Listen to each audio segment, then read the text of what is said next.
Do a very quick review of the Sofirn SC32 High CRI. Now, I've reviewed a version of this flashlight in the past. I was very impressed with the value prospect being under $40, the output, and many other aspects. But there's still something I think that's missing in this flashlight that would push it over the edge and make it one of the most competitive in this price point. We're going to talk about that and see whether this is a good upgrade or something you might want to consider. First, about the hardware on this flashlight. This is using a Nietzsche 519A emitter, which is what's going to allow it to have a really good high CRI and good coloration. This is a modern emitter, one of the newest ones on the block, and it is quite good. I have a number of flashlights with it already, so I love that they are doing it with this light. And this light is an 18650 flashlight. So if I take this off here, we'll take a look at the battery really quick. It is a Sofirn branded 18650 with 3000 milliamp hours. You can see also, and this is important to note, the secondary collar, which allows the E-switch to communicate with the head of the flashlight. And on the head of the flashlight, we have a Type-C charging port, which I do really like that they have that. So nice job there. That's cool. And actually it has a nice long insert depth, so it's going to stay in there pretty well. What I do with these usually is I usually cut off the part that is exposed, because usually when I need to, I can get in there when I want. But I want as few items to possibly pull this out by accident as humanly possible. Just something that is worth noting. This has a reversible pocket clip. I like that. I'm not sure this is my favorite version of a reversible pocket clip. I like it when it's a little bit shorter, kind of towards the middle, so that this little upward sweeping edge kind of is tucked in underneath the height of the clip itself. I find that then doesn't get hooked on things as often. So not a bad reversible clip. Doesn't have a little shoulder like some of them do, but it's good enough. Now, the tail. The tail is one of the better E-switches that I've tried, because it requires a bit more of a firm press than some of the others like you get from I'm not sure what the one I'm talking about is, but the thing is that this is better, certainly, and also having that raised rim allows it to tail stand without accidentally pressing the button, and I appreciate that as well. And the tail, we're gonna talk about this a little bit more as we get into the user interface, because that's a big important factor of why I think they need to do a couple of small minor changes to this light. So from off, there's a couple of things you can do. You can hold press to get moonlight mode, which is great. So that's pretty familiar with a lot of other user interfaces.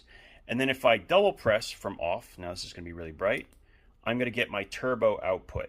And from any mode, if you double press, whether it's on or off, it'll go straight to turbo.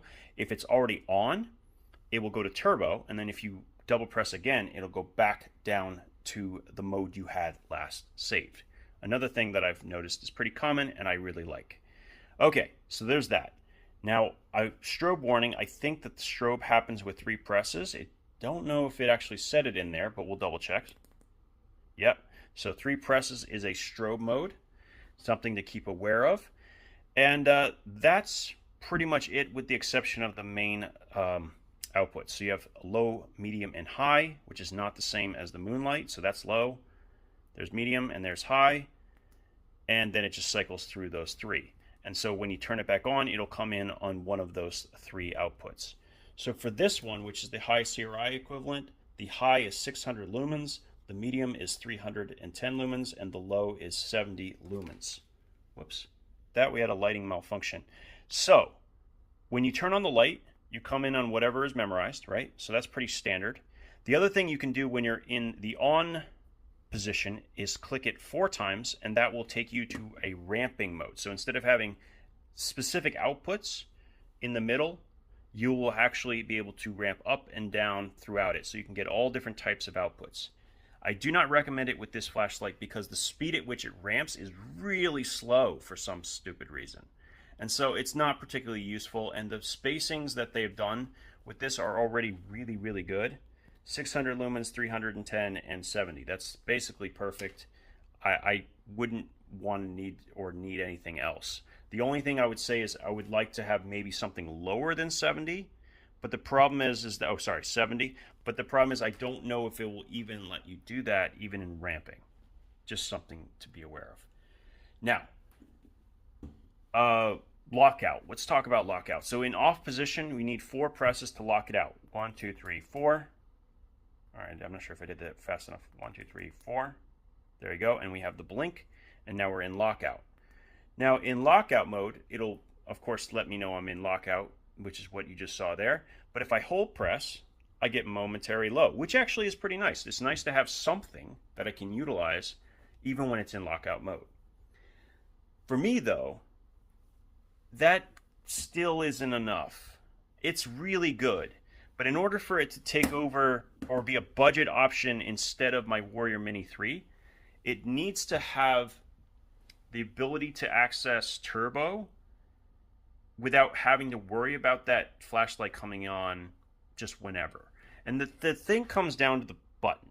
So this is actually a much better E-switch than some of the others that I've tried. It has a firmer press, but as you can see, there's barely any travel on this button, which is why it makes it so easy to accidentally press. Not a problem when you're in lockout, but having a flashlight in lockout sometimes defeats the purpose that something was originally intended for. And the thing about the Warrior Mini 3 that makes me carry it is that the switch on the tail functions a lot more like a mechanical switch than it does an E-switch. And I like that. I like that it takes a longer press and a firmer press to get access to those high modes, and I don't have to worry about it coming on in my pocket. At least I've not had that been an issue since carrying them. So in order to fix this, what I recommend Sofirn do, Sofirn, I always mix this up, I'm so sorry. Sofirn, what I recommend they do is they switch over to the complete version of the user interface, aka Endurial 2.0. And that user interface would allow you to customize this exactly as needed, right? You have the basic, simple user interface that it comes in on, which anyone can use. And it's not, actually almost identical to what this is. And then when you want to customize it, you can then swap over into the Pro mode, if you will, and then you can basically change anything you want. And, change up the temperature regulation, the temperature at which it starts dropping in output. You can control all of these things with that user interface.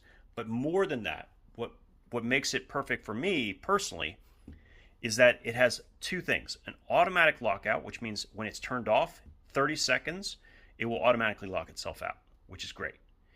And 2, in that lockout, you will be able to access 2 different momentary modes. So you can see here, if I press, I get a momentary moonlight, right?